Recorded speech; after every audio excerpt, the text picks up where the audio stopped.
तो कल हम लोगों ने internal energy, zeroth law of thermodynamics और डिफरेंट टाइप की प्रोसेसेस, इन पे बातचीत की थी।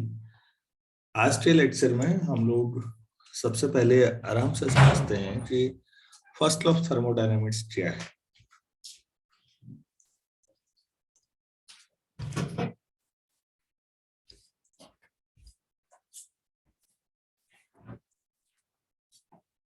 First law of thermodynamics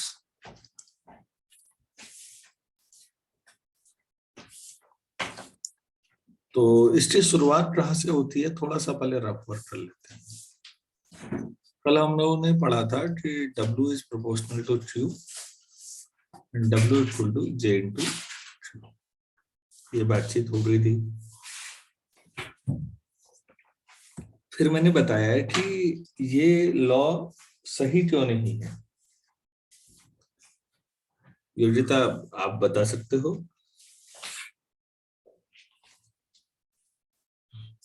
yes sir. बताइए। सर क्योंकि इसमें एनर्जी, जितनी एनर्जी हम लगाते हैं उससे ज्यादा इसमें वेस्ट हो जाता है। उससे ज्यादा वेस्ट नहीं होता बेटा, उससे ज्यादा कैसे वेस्ट हो जाएगा?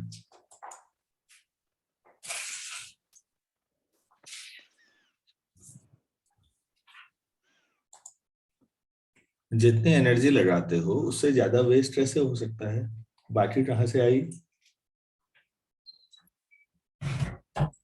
कोई और स्टूडेंट सर बताना चाहेंगे? जितनी एनर्जी लगाते हैं उसका आधा वेस्ट हो जाता है। आधा कैसे तय कर सकते हो आप? मतलब आपको कैसे पता ये आधी एनर्जी वेस्ट होगी? थोड़ा सा लैंग्वेज ऐसी हो जो सर्वमान्य हो, हर जो एक्सेप्टेबल। कुछ भी मुंह में आया और बोल दिया वो अच्छी बात नहीं है बेटा, थोड़ा सोच के बोलिए तो। या कोई और बोलिए। सर क्योंकि ये इक्वेशन एक आइडियल इक्वेशन है और असल में ऐसा नहीं होता, जो भी हम एनर्जी देते हैं उसमें कई सारी वेस्ट हो जाती है। हाँ, मतलब एनर्जी का एक बड़ा हिस्सा बहुत सारे नॉन प्रोडक्टिव कामों में बर्बाद हो जाता है। क्योंकि अगर एनर्जी हमारे लिए, जिस पर्पस के लिए कोई मशीन बनाई गई है, अगर उस पर्पस को पूरा ना करे तो बाकी सब वेस्ट हुआ हमारे लिए ना। हमारे लिए कल मैंने बताया था एक जनरेटर का एग्जांपल, उसमें इलेक्ट्रिसिटी प्रोडक्शन है, तो इलेक्ट्रिसिटी प्रोडक्शन के अलावा एनर्जी और कहीं भी खर्च हो रही है तो वो वेस्टेज है हमारे लिए। जबकि उसमें जनरेटर में थर्मल एनर्जी में भी कन्वर्ट हो रही थी एनर्जी, वो वेस्टेज है। लेकिन अब वहीं पर अगर हम हीटर की बात करें तो थर्मल एनर्जी प्रोडक्शन वर्क माना जाएगा या नहीं? तो जो मशीन Yes. हाँ, जो मशीन जिस काम के लिए बनी है वो काम के अलावा जो बाकी कुछ भी करे वो, तो वो वेस्टेज है। क्लियर पहली बार? तो हम ये कह सकते हैं कि एनर्जी का एक बड़ा हिस्सा बर्बाद हो जाता है। तो हकीकत में ऐसा नहीं होता। तो हकीकत में कैसा होता है? तो हम ये मानते हैं बच्चों कि अगर किसी सिस्टम को आपने डेल्टा क्यू एनर्जी दे दी तो वो दो हिस्सों में बढ़ जाता है। एक तो डेल्टा मतलब छोटा सा कुछ वर्क होगा, और जो बाकी आप वेस्टेज सरल भाषा में कह रहे थे, अब हम उसको थोड़ा एक्यूरेट कर लेते हैं और उसको हम बोलते हैं इंटरनल एनर्जी में चेंज। मतलब बाकी इंटरनल एनर्जी बढ़ जाएगी। आपने सिस्टम को कई किताबों में इसको डी क्यू भी कहते हैं, उससे कोई फर्क नहीं पड़ता। D you plus D W. Delta छोटा सा होता है, डी उससे भी छोटा होता है बस। दोनों ही फर्स्ट लॉ ऑफ थर्मोडायनेमिक्स है और ये व्यावहारिक है कि जो आप एनर्जी दे रहे हैं बेसिकली वो दो कामों में लगी है। एक जिसको आप प्रोडक्टिव समझ रहे हैं डीडब्ल्यू, और दूसरा जिसको आप नॉन प्रोडक्टिव समझ रहे हैं, तो उसको भी बड़ा सम्मानजनक नाम दे दिया कि भाई इससे इंटरनल एनर्जी बढ़ेगी। और ये दोनों मिला के उतना ही होगा जितना शुरू में एनर्जी दी थी। तो ये कहीं ना कहीं एनर्जी जितनी शुरू में थी उतनी ही बाद में भी थी वाली बात आ रही है या नहीं? Yes, sir. Yes, हाँ, तो first law of thermodynamics actual में law of conservation of energy,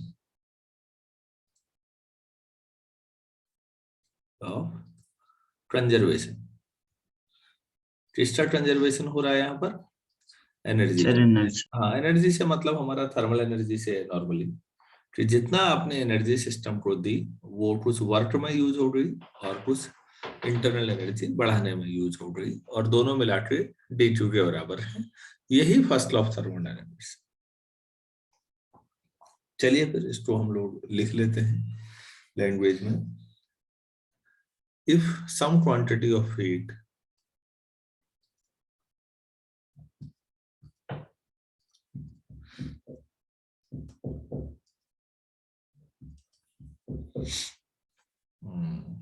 अभी अमाउंट नहीं लेते, हीट इज सप्लाइड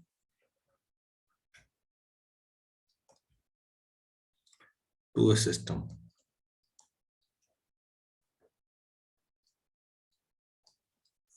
सिस्टम कैसा है, विच इज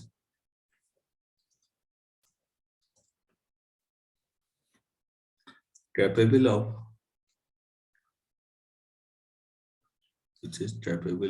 doing external work, कुछ काम कर पाएगा ना, उसको दे रहे हैं doing external work।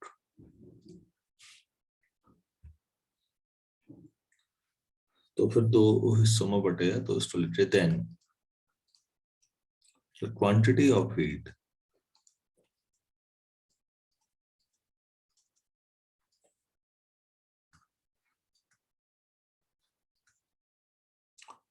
absorbed by the system, जितना सिस्टम ने एब्जॉर्ब की energy, absorbed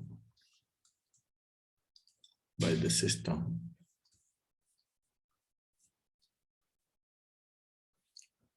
is equal to the sum of, आप लोग लिखते हुए समझते भी रहिए कि क्या लिख रहे हैं। इक्वल, क्योंकि मैंने लेफ्ट साइड सब समझाया है। Quantity of heat absorbed by the system मतलब D2 is equal to the sum of the increase in internal energy, sum of the increase मतलब DU in internal energy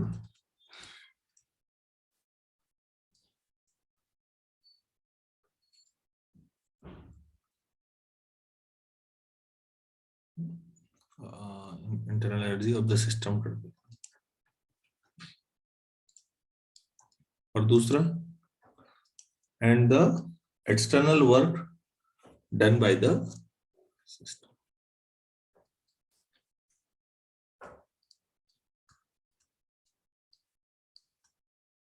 external work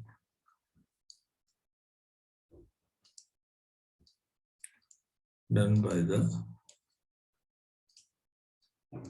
system। तो क्या आपको नहीं लगता कि जो मैथमेटिकली मैंने लेफ्ट साइड में समझाया आपको, उसी को लैंग्वेज में लिख दिया है? यही लिखा है, नहीं देखो तो। हाँ सर। तो बच्चों चीजों को रटो मत, समझो और अपने हिसाब से लिख दो अपनी लैंग्वेज में, वो ज्यादा अच्छा होगा। अब इसी बात को फिर सरल शब्दों में लिख देते हैं। सपोज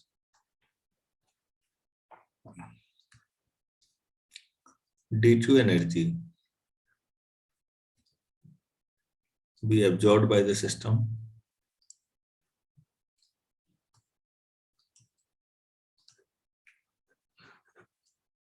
मान लेते हैं D2 एनर्जी एब्जॉर्ब हुई and DW external work is done, external work is done if DU is the increase in internal energy, increase in internal energy,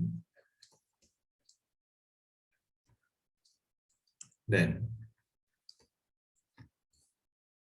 D2 equal to DU plus DW।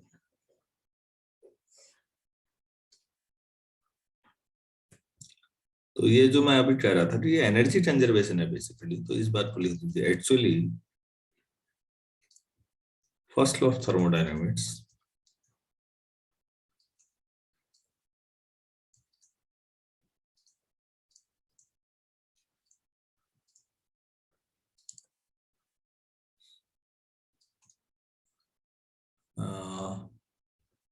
is law of conservation of energy। ये इसके बारे में बताता है बस।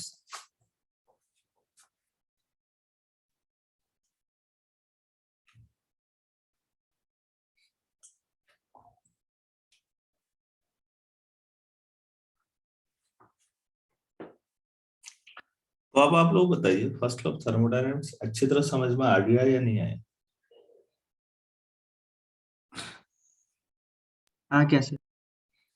Zeroth law आपको temperature के बारे में बताता है बच्चों। जीरोथ लॉ टेम्परेचर का कंसेप्ट बताता है, और first law of thermodynamics cell energy, conservation of energy. हाँ एनर्जी कंजर्वेशन। तो एनर्जी कंजर्वेशन के बारे में बताता है, और मतलब नेचुरल डेवलपमेंट है। अगर आप गौर करें, जो इस बोर्ड में मैंने लेफ्ट साइड में पहला लिखा है W प्रोपोर्शनल टू Q से शुरू करके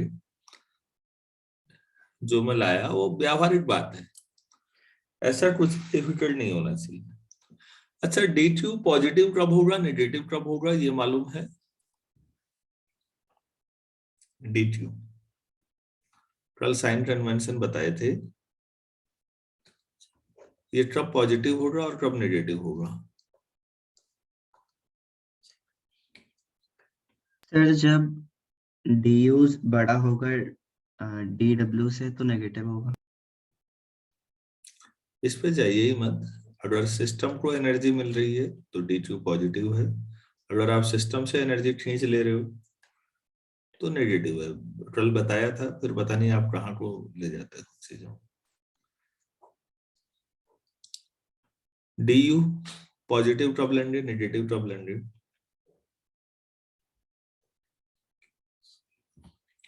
अगर सिस्टम की इंटरनल एनर्जी बढ़ेगी तो वो पॉजिटिव है, घटेगी तो नेगेटिव। DW कब पॉजिटिव होगा, कब नेगेटिव होगा?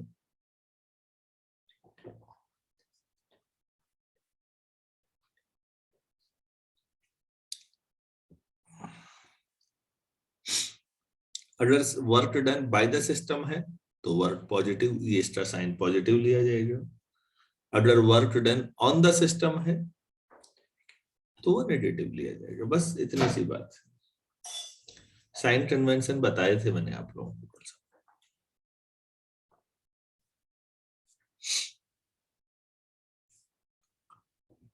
तो बस इतना ही समझना है मेरे ख्याल से। उम्मीद है आप लोगों को समझ में आ गया होगा। तो अब हम आगे बढ़ते हैं। आइसोथर्मल प्रोसेस की जो इक्वेशन है उस पर बात करते हैं। हम लोग परफेक्ट गैस के बारे में बात चल रही है अभी। तो अब यहां से नेक्स्ट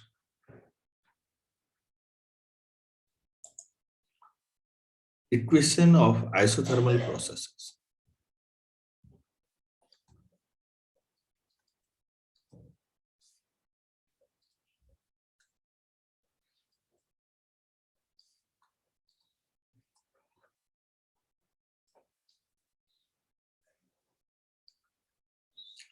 तो अगर हम परफेक्ट गैस लें तो फॉर परफेक्ट गैस या for perfect gas equation of state is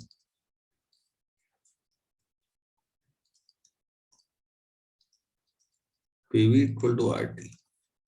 equation of state का मतलब जो इक्वेशन आपकी वर्तमान स्थिति को बताए, किस स्टेट में है, प्रेशर, वॉल्यूम, टेम्परेचर, तो ये इक्वेशन है। अगर आइसोथर्मल होगा तो इन में क्या, देखिए आर तो ऑलरेडी हमेशा ही कांस्टेंट होता है। अगर आइसोथर्मल प्रोसेस है तो बाकी क्या कांस्टेंट होगा? टेम्परेचर। टेम्परेचर। तो दोनों राइट साइड में कांस्टेंट हुए, तो दो कांस्टेंट का प्रोडक्ट भी कांस्टेंट ही होगा। Yes sir. तो फिर पीवी इक्वल टू कांस्टेंट लिख सकते हैं Yes, sir. for isothermal process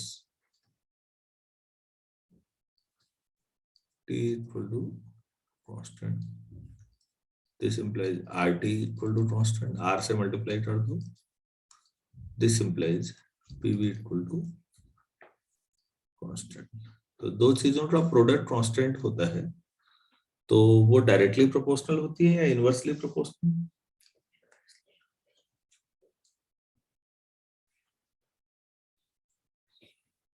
याद है आप लोगों को ये कौन सा लॉ पढ़ते थे आप लोग?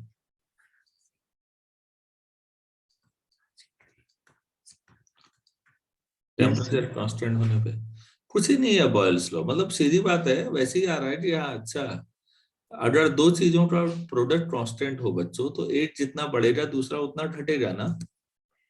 आपको मैं मैथ्स में समझाता हूँ। एक्स वाई इक्वल टू 30 है मान लेते हैं, तो देखो अगर एक्स को 30 लेते हो तो वाई को 1 ले लो,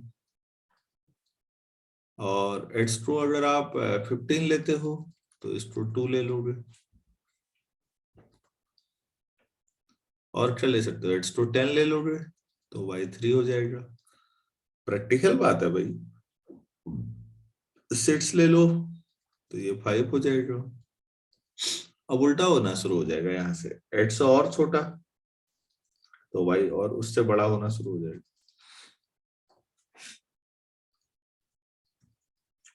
तो दो चीजों, दो नंबर्स हैं, उनका प्रोडक्ट कांस्टेंट है, तो जाहिर सी बात है 8 जितना ज्यादा बढ़ाओगे, इवन अगर आप 60 कर देते हो एक्स को, तो वाई टू कितना होना पड़ेगा, 1/2 एंड सो ऑन। हाँ सोचते रहिए, प्रोडक्ट को कांस्टेंट लाना है, तो 8 जितना बढ़ेगा दूसरा उतना ही घटेगा। बॉयल लॉ यही है कि अगर टेम्परेचर कांस्टेंट हो तो प्रेशर और वॉल्यूम इनवर्सली प्रोपोर्शनल है, या उनका प्रोडक्ट कांस्टेंट है। ठीक है। अच्छा, मैं तो ठीक बेसिकली गणित मैथ्स का स्टूडेंट हूं, तो मैं एक और नजरिए से भी देखता हूँ चीजों को, कि कभी भी अगर एक्स और वाई का प्रोडक्ट कांस्टेंट आ जाता है तो वो हाइपरबोला होता है। ये आपको एडिशनल इंफॉर्मेशन है, फिजिक्स वाले नहीं पूछते, लेकिन मैं बता दे रहा हूँ, बल्कि रेक्टेंगुलर हाइपरबोला होता है अगर एक्यूरेट कहा जाए तो this equation represents a rectangular hyperbola, आप लिख सकते हैं। कैसा हाइपरबोला? रेक्टेंगुलर हाइपरबोला, जिसमें ट्रांसवर्स एक्सिस और कंजुगेट एक्सिस बराबर होती है, उसको रेक्टेंगुलर हाइपरबोला कहते हैं। या फिर आप, अगर आपके पास हाइपरबोला की इक्वेशन ऐसी होती थी y square minus B square, तो ए और बी बराबर होते हैं उससे, तो मतलब उस हाइपरबोला का नाम रेक्टेंगुलर हाइपरबोला है। तो बच्चों इसकी जो इक्वेशन अगर आप बनाएंगे तो ये इस तरह से आता है, ये आइसोथर्मल है।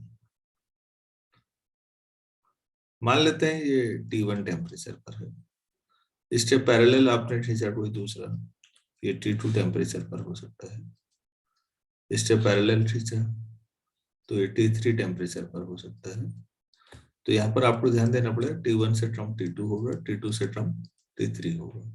तो केवल आइसोथर्मल कर्व को देख के आप बता सकते हैं टेम्परेचर किसका ज्यादा है, जो ऊपर है उसका सबसे ज्यादा होगा। आपने एक सिस्टम का टेम्परेचर T1 रखा और फिर प्रेशर वॉल्यूम का ग्राफ प्लॉट किया, थोड़ी देर बाद आपने सिस्टम का टेम्परेचर T2 कर लिया, और क्योंकि आइसोथर्मल है जितना कर लिया उतना बना रहना चाहिए पूरे एक्सपेरिमेंट में। फिर उस समय खींचा आपने प्रेशर वॉल्यूम का ग्राफ, तो T2 अगर T1 से कम है तो ग्राफ नीचे आ जाएगा, लेकिन ये पैरेलल होंगे। और ये बड़ी जोरदार बात है कि ये लाइनें नहीं है, कर्व है, और पैरेलल मतलब बराबर गैप, पैरेलल कर्व है, पैरेलल लाइनें नहीं है।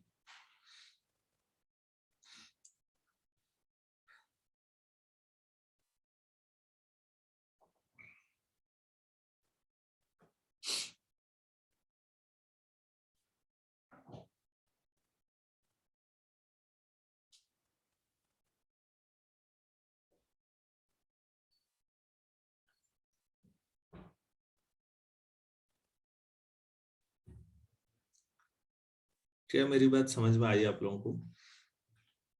Yes sir.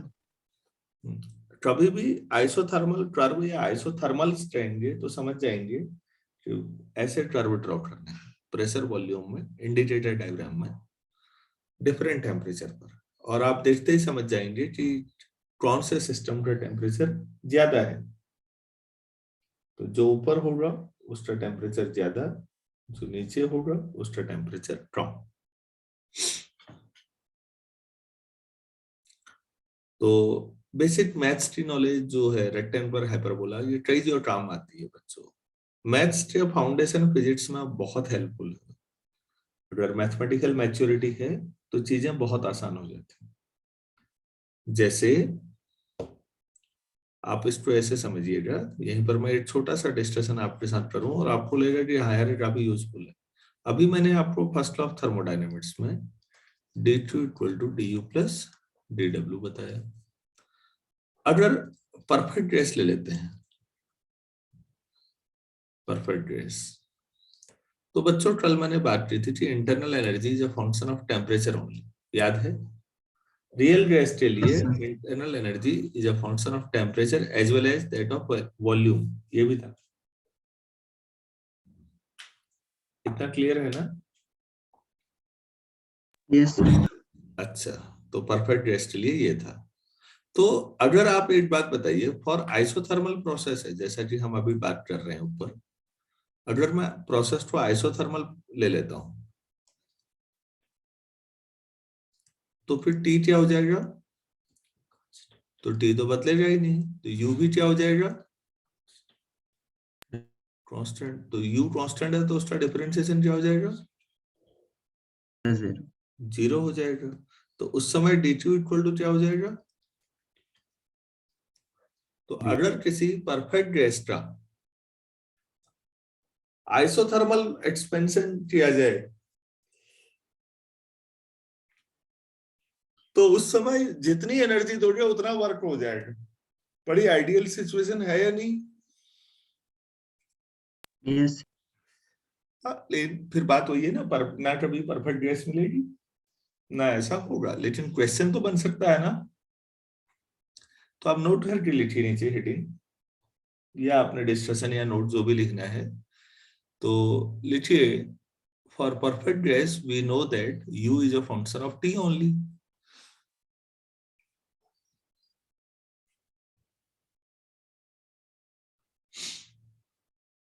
u equal to क्या होता है? f of t। लेकिन बच्चों आइसोथर्मल प्रोसेस है तो for isothermal process t equal to constant होता है।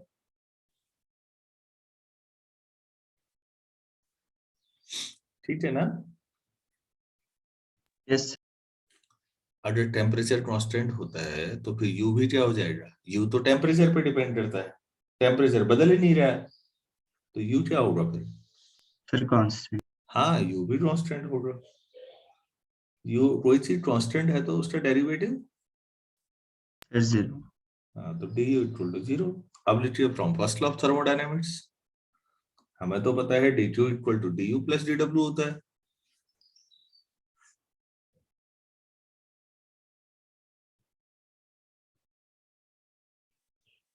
तो du तो जीरो हो गया, तो d2 इक्वल टू dw हो जाता है वहां। मतलब जितना एनर्जी दोगे उतना वर्क हो जाता है, कोई वेस्टेज ही नहीं है उसमें। बड़ी आइडियल सिचुएशन है, ऐसा होना ही नहीं है क्योंकि कभी परफेक्ट गैस मिलनी ही नहीं है एक्चुअल में। लेकिन ये कंसेप्ट जरूर है, इस पे सवाल होता है बच्चों, सवाल पूछा जाता है इस पे। तो डी2 इक्वल टू dw छोटी मोटी बात नहीं है। अब आपको कितना लगे, कितना महसूस कर पा रहे हैं आप, क्योंकि असली जो एनर्जी का वेस्टेज था वो तो हो ही नहीं रहा है। नीचे लिख लीजिए चाहे तो, that is there is no wastage of energy.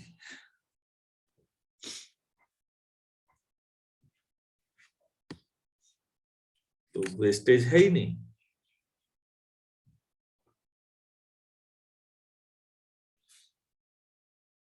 All energy is utilized as external work.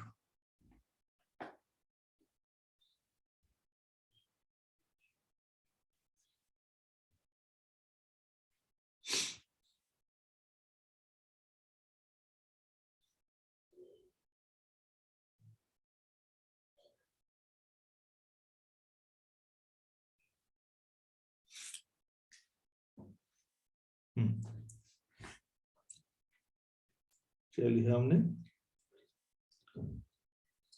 तो सारी एनर्जी ऐसा होगा, तो एक आइडियल सिचुएशन हो जाएगी। क्लियर हो गया ऐसा? Yes sir. चलिए ठीक है। तो बच्चों हमने एक बेसिक चीजें सीखी, फर्स्ट लॉ ऑफ थर्मोडायनेमिक्स, और उसका एक छोटा सा एप्लीकेशन देखा हमने ये लास्ट में कि आइसोथर्मल्स अगर कभी वर्ड आएगा तो ये जो कर्व ड्रॉ किए है ना, इनका नाम है, ये आपने जो अभी बनाए हैं ना यहाँ पर, हेलो, ये जो कर्व है ना, यस सर। इनके नाम क्या है? खाली कभी बार ऐसा लिखा जाता है कि we draw a lot of isothermals. इसका मतलब समझ में आएगा कि इस तरह के कर्व खींच रहे हैं आप लोग। Yes sir.